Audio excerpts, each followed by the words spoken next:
ரொம்ப நாளாச்சு வீடியோ போட்டு.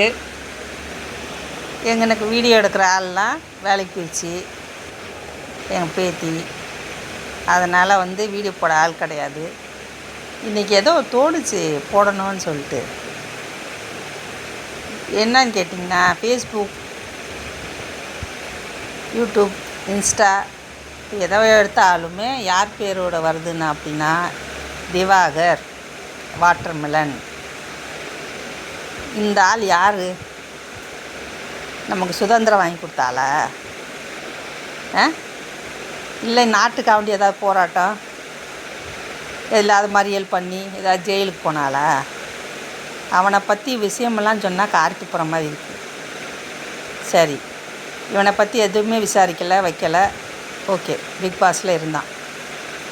அது ஒரு 40 நாள் ஓட்டிட்டான்.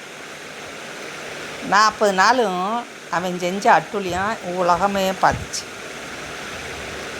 பார்த்துச்சு. நிறைய விமர்சனம். முதல்ல அவனை தூக்கி வெளியே போடுங்க. அசிங்கமாக அவனை பற்றி பேசி அவனும் பண்ணனா அந்த மாதிரி பண்ணான். அருவருப்பாகவும் இருந்துச்சு. சில விஷயங்கள்லாம் பண்ணான். ஒரு வழியாக அவனை தூக்கி வெளியே போட்டாங்க. சரி, போட்டாங்களா? அதோடு விட்டாங்களா? இவங்க விடலை. அவனே அந்த பேரையே கட்டி பிடிச்சிட்டு அழுகிறானுங்க. திவாகர்னு அவர் உட்காந்தார், எந்திரிச்சார், போனார், வந்தார், கொண்டாருன்னு சொல்லிட்டு.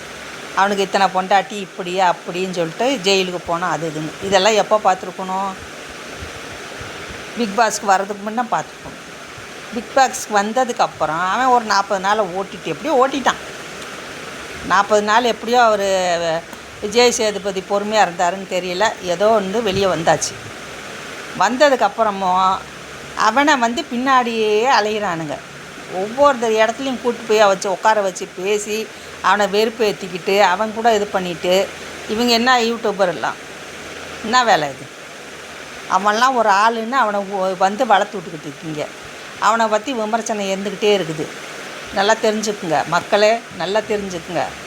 பைத்தியக்காரனாக இருந்தாலும் சரி, எதுக்குமே உதவில்லாத குப்பையாக இருந்தாலும் சரி, எவன் ஒருவன் விமர்சிக்கப்படுகிறானோ அப்பொழுதே அவன் வளர்ந்து கொண்டிருக்கிறான் என்று அர்த்தம். அவனை வளர்த்து விட்டுக்கிட்டு இருக்கீங்க நீங்கள் தான்.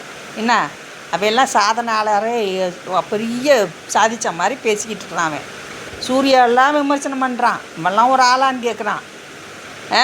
ஒவ்வொருத்தரும் அந்த இடத்துக்கு வர்றதுக்கு என்ன பாடுபட்டு எவ்வளோ கஷ்டப்பட்டு வந்திருப்பாங்க.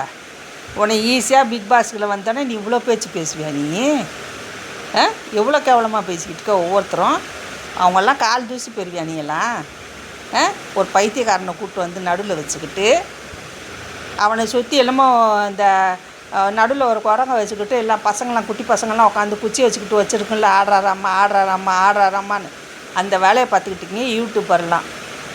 தயவுசெய்து அந்த நாயை குப்பையை தூக்கி போட்டு உங்கள் பொழப்பை பாருங்கள். திவாகரை பார்க்குற வரைக்கும் திவாகரை யோசிக்கிற ஆள் நீங்கள்லாம் உங்களை பற்றி யோசிங்க. யூடியூப்பில் ஒன்றும் பெருசாக சாதிக்க போகிறது கிடையாது. உங்களை பற்றி யோசிங்க. உங்கள் பொழப்பு என்னான்னு பாருங்கள். நீங்கள் யாருன்னு பாருங்கள். நீங்கள் என்ன பண்ணணும்னு யோசிங்க. நீங்கள் என்ன பண்ணிக்கிட்டு இருக்கீங்கன்னு யோசிங்க. இவெல்லாம் ஒரு ஆளே கிடையாது, வர்த்தே கிடையாது. அவன் பொழப்பம் அவனுக்கு இருக்குது. ஃபிசியோதெரப்பி வேலை. அவன் பொழப்பை பார்த்துட்டு போயிடுவான் அவன். நீங்கள் எதுக்கு அவன் பின்னாடி அலைஞ்சிக்கிட்டு அவன் கால் எங்கெங்கெல்லாம் வைக்கிறானேன்னு சொல்லி தடவிட்டு உட்காந்துருக்கீங்க? ஒவ்வொருத்தரும் கூப்பிட்டு வச்சுட்டு அவனை பேசிக்கிட்டு இருக்கிறீங்க. இப்பெல்லாம் ஒரு ஆளே இல்லைன்னு தூக்கி எறிங்க. அசிங்கமாக இருக்குது. தமிழ்நாட்டில் 1008 பிரச்சனை, ஏகப்பட்ட பிரச்சனை. அடுத்த எலெக்ஷன் என்ன நிலமை ஆகும்னு பிரச்சனை. நம்மளாம் எங்கே இருக்கோன்னு பிரச்சனை. விலைவாசியை பற்றி பிரச்சனை. இன்றைக்கி பெண்கள் வன்முறைகள் எவ்வளோ நடக்குது. பெண்கள் மீதான வன்முறைகள் அதெல்லாம் எவ்வளோ பிரச்சனை. சின்ன சின்ன பிள்ளைகளுக்கெல்லாம் எவ்வளோ பிரச்சனை. ஒரு பஸ் ஸ்டாண்டில் போய் நின்று பாருங்கள் சாயங்காலத்தில். யூடியூபர் தானே நீங்கள்லாம்.